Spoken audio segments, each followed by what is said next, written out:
আসসালামু আলাইকুম প্রিয় ভিউয়ার্স। সবজি বাগানের আপডেট নিয়ে নতুন একটা ভিডিও করছি। আমার গার্ডেনের গাছগুলো কিছুটা বড় হয়েছে। আজকে এই ভিডিওতে সেইগুলো শেয়ার করব। আর গত কয়েকদিনের যে বৃষ্টি, আমাদের এখানে কন্টিনিউয়াসলি বৃষ্টি হচ্ছিল এবং এতে কিন্তু গাছের গ্রোথ তেমন একটা হয়নি। টেম্পারেচারও বেশ কম ছিল। এখনও টেম্পারেচার আপনার 70 নিচে আছে। এই কারণেও গাছগুলো গ্রোথ তেমন একটা হচ্ছে না, যেটা আমরা এক্সপেক্ট করেছিলাম আরও বেশি গ্রোথ হবে। তারপরও আসেন সেগুলো শেয়ার করি যে কি অবস্থা সবজি বাগানের বর্তমানে। এটা আমার বেগুনের ব্যাড বরাবর মতো। এখানে আমি বেগুন করি, আর এটার এক পাশে আপনার ঢেঁড়স গাছ করি কয়েকটা, আর এক পাশে কয়েকটা কিউকাম্বার লাগাই। তো আমি শেয়ার করি, দেখেন এখানে এই যে বেগুন গাছগুলো, এগুলো হলো বেগুন গাছ। খুব একটা বড় হয় নাই বৃষ্টির কারণে, অতিরিক্ত বৃষ্টির কারণে খুব একটা বড় হয় না এগুলো। আর দুইটা লাইন আমি বেগুন গাছ লাগিয়েছি, দুইটা লাইন দেখতে পাচ্ছেন।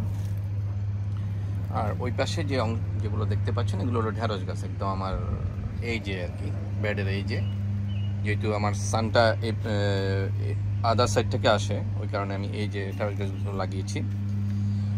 আর মাঝখানে যেগুলো দেখতে পাচ্ছেন এগুলো মূলার শাক। এগুলো 27-30 ডেজের মধ্যে হারভেস্ট করা যায়। এই জন্য এখানে মাঝখানে কিছু মাটি ছিল, যে বেগুন গাছগুলো থেকে যে মাটিগুলো আমি উঠিয়েছি। বেগুন গাছগুলো লাগানোর আগে প্রত্যেকটা বেগুন গাছের ওইখানে আমি একটা হোল করেছি, 6 ইঞ্চি বাই 4 ইঞ্চ হোল করেছিলাম। সেই হোলের মাটিগুলো মাঝখানে রেখেছি জড়ো করে, এই যে এখানে। তো এগুলো বেগুন গাছগুলো যখন একটু বড় হবে, 6-7 ইঞ্চি লম্বা হবে, তখন এই মাটিগুলো বেগুন গাছের গোড়ায় দিয়ে গোড়াটা একটু উঁচু করে দিব। এই কারণে মাটিগুলো রাখা, এগুলো ফেলিনি আমি। আর যে বেগুন গাছ যে হোল করেছি, যে হোল করে যে মাটিগুলো উঠিয়ে ফেলেছি, সেখানে ফিল আপ করেছি নতুন মাটি দিয়ে। প্রতি বছরই আমি প্রত্যেকটা গাছের গোড়ায়, মানে যেখানে গাছটা আমি লাগাই, সেখানে কিন্তু আমি নতুন মাটি ইউজ করি। আমি পুরানো মাটিগুলো ওখানে রাখি না, এগুলো উঠাই ফেলি। তো ওই যে মাটিগুলো যে জড়ো করে রাখছি, এগুলো চিন্তা করলাম যে এগুলি ফেলে রাখি তো লাভ নাই, বেগুন গাছগুলো বড় হতে মিনিমাম 4 উইকস লাগবে, তার মধ্যে আমি এগুলো হারভেস্ট করে ফেলতে পারবো, এই যে মূলা শাকগুলো বাই প্রোডাক্ট হিসাবে। তা আলহামদুলিল্লাহ মূলা শাকগুলো উঠেছে, দেখতেই পাচ্ছেন মূলা শাকগুলো উঠেছে। এবং মূলা শাকগুলো আগামী 1 সপ্তাহের মধ্যে এগুলো হারভেস্ট করা যাবে ইনশাল্লাহ। এগুলো আমার ঢেঁড়স গাছ, এখনও ছোট। এই যে বৃষ্টির কারণে, অতিরিক্ত বৃষ্টির কারণে এগুলো বড় হচ্ছে না, গ্রোথ হচ্ছে না। এগুলির বয়স প্রায় 3 উইকস হয়ে গেছে, কিন্তু এখনও তেমন বড় হয়নি। এই পাশে আমার এই যে কিউকাম্বার গাছ, কিন্তু কিউকাম্বার গাছগুলো যে ফাঙ্গাল ইনফেক্টেড হওয়াতে আমি ওগুলোর সবগুলো পাতাগুলো কেটে দিয়েছি, এখন দেখি এগুলো কি হয়। সেম আমার লাউ গাছও আপনারা আগের ভিডিওতে দেখেছেন হয়তো, যে ফাঙ্গালি ইনফেকশন হয়েছে এগুলোতে, যার কারণে আমি প্রত্যেকটা, দেখেন এটা অনেক ঝোপের মতো ছিল এই জায়গাটা, সবগুলো আমি কেটে দিয়েছি একদম, মানে উপরের দিকে কয়েকটা রেখে সব কেটে দিয়েছি। স্টিল দেখেন এটার মধ্যে এখনও দেখেন আছে, যদিও আমি এখানে ফাঙ্গিসাইড দিয়েছি, ওষুধ দিয়েছি, এটার মানে বাড়তেছে না সম্ভবত। এখানে আমি এটা কন্ট্রোল হয়েছে আর কি। এটার মধ্যে কিছু আছে, 2টা পাতা রেখেছিলাম দেখার জন্য যে ফাঙ্গিসাইডে কন্ট্রোল করতে পারে কিনা। আর এগুলো তো আমি কেটে ফেলে দিয়েছি, বাকিগুলো দেখতে পাচ্ছেন কোনো পাতা নেই অলরেডি। এখানে এক একটা গাছে 1 2 3 4 4টা 5টা করে পাতা কেটেছি, 5টা 6টা 7টা হয়েছে লাউ গাছগুলো, একদম ঝোপ হয়ে গেছিলো এখানে।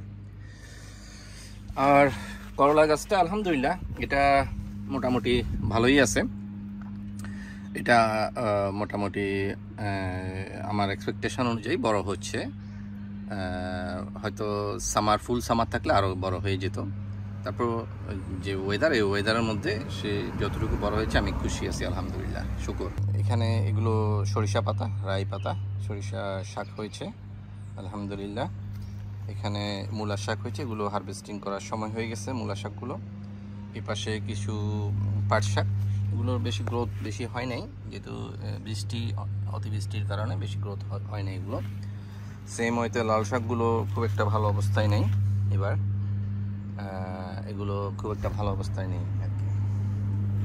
এই পাশে আমার কিছু টমেটো গাছ আছে, দেখতে পাচ্ছেন এগুলো চেরি টমেটো, রেড চেরি। 6টা গাছ লাগিয়েছি আমি এখানে। এগুলো বাকেটে করা, এগুলো বাকেটগুলো আমি আপাতত এখানে রেখেছি, পরে আমি মুভ করব ইনশাল্লাহ। এখানে আমার স্ট্রবেরিগুলো দেখতে পাচ্ছেন, স্ট্রবেরিগুলো মোটামুটি স্ট্রবেরি আসছে আর কি। এই পাশে আমার এগুলো ধন্যপাতা, তারপরে হলো এখানে হলো এগুলো হলো কলমি শাকগুলো বড় হচ্ছে। এই ব্যাগটা আমি এখনও রেডি করতে পারিনি, আসলে লাস্ট উইকে করার কথা ছিল, বেশি বৃষ্টির কারণে হয়নি। এখানে আমার আপনার চালকুমড়া চারা উঠেছে অনেকগুলি, চালকুমড়াগুলো এখনও ছোট। তারপরে আমার বরবটিগুলো দেখতে পাচ্ছেন এখানে, এই যে বরবটি গাছগুলো, এটা নাকি বেশি বাতাসে বেশি ময়েশ্চার থাকলে বৃষ্টি, এটা কারণ ওই যে পাতাগুলো কুকড়িয়ে আছে। তারপর যদি আপনাদের যদি কোনো আইডিয়া থাকে যে এটা কেন হচ্ছে, আমি সার্চ করে দেখেছি বেশি বৃষ্টির কারণে এটা হয় অনেক সময়, অতিরিক্ত পানি দিলে আর কি। আমি তার পানি দিয়ে নাই, বৃষ্টি হয়েছে, এটার কারণে হতে পারে। এই যে আমার লাউ গাছে আরেকটা মুড়া, এখানেও প্রায় 8-9টা পাতা হয়েছিল, আমি সব কেটে দিয়েছি, দেখেন কোনো পাতা নেই, যে ফাঙ্গাল ইনফেকশানের জন্য। আর ওখানে কিছু আমার বরবটির চারা আছে।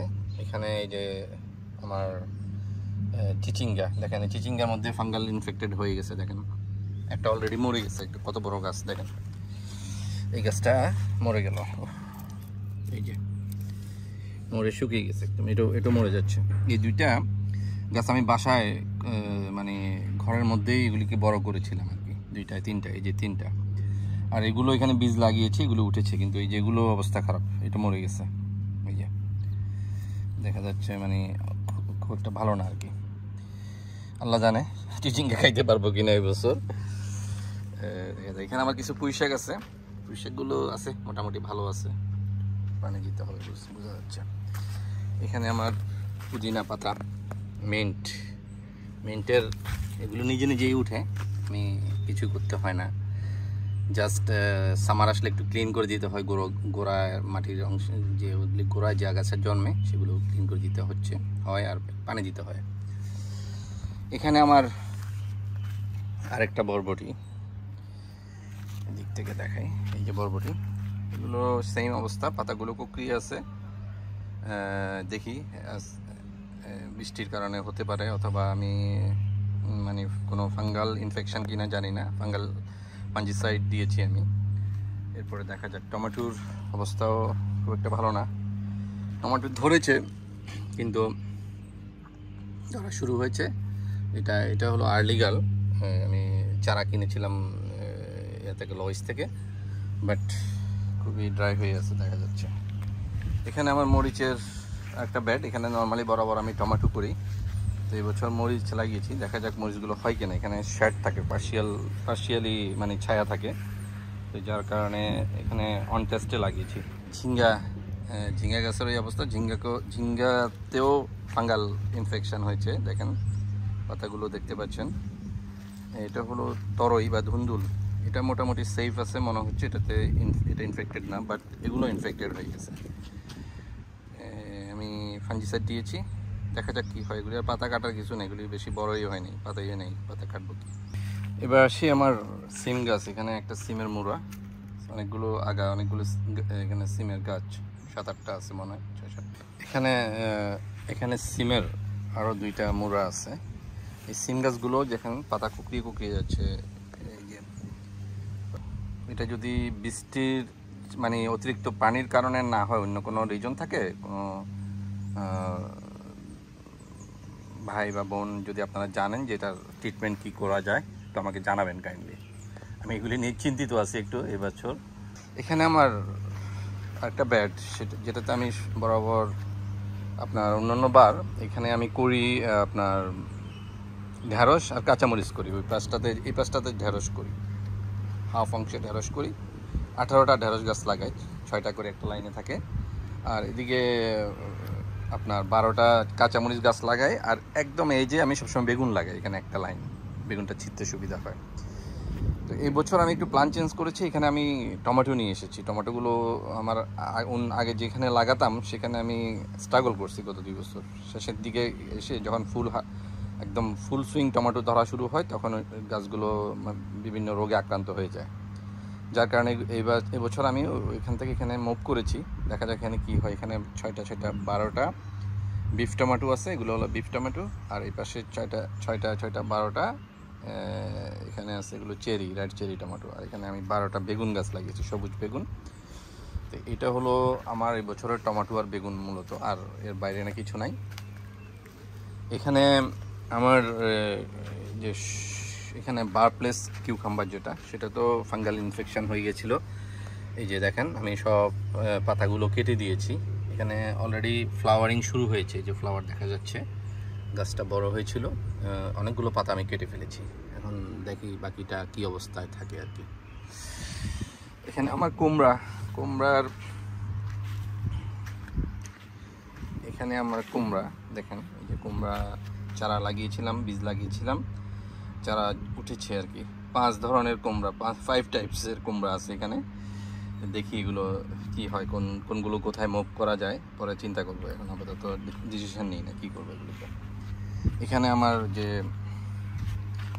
আমার কুমড়ার আরেকটা মুড়া, এটা আমার বাসায় চারা উঠেছিল।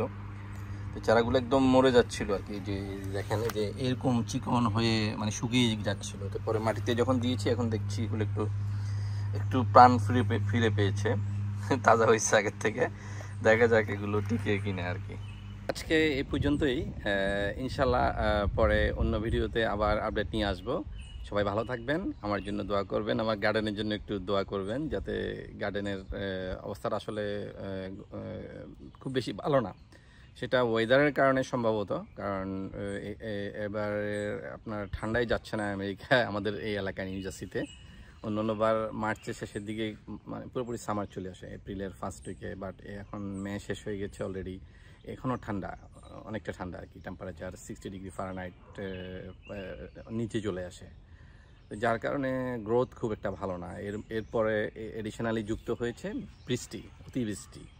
আপনার বৃষ্টি একদম রেইন কন্টিনিউয়াসলি 3 দিন 4 দিন থাকতেছে। এতে কি হচ্ছে, গাছগুলো কেমন যেন একদম রুগ্ন হয়ে যাচ্ছে, গাছগুলো পচে যাচ্ছে, মরে যাচ্ছে, এরকম অবস্থা হচ্ছে আর কি। দোয়া করবেন সবাই, আমি দোয়া করি আপনারা সবাই ভালো থাকেন, আমার জন্য দোয়া করবেন। আর যারা আমার চ্যানেলটা সাবস্ক্রাইব করেন নাই, প্লিজ সাবস্ক্রাইব করে নেবেন। আর যদি ভিডিওটা ভালো লাগে তাহলে অবশ্যই লাইক দিবেন এবং কমেন্ট দিয়ে সাথে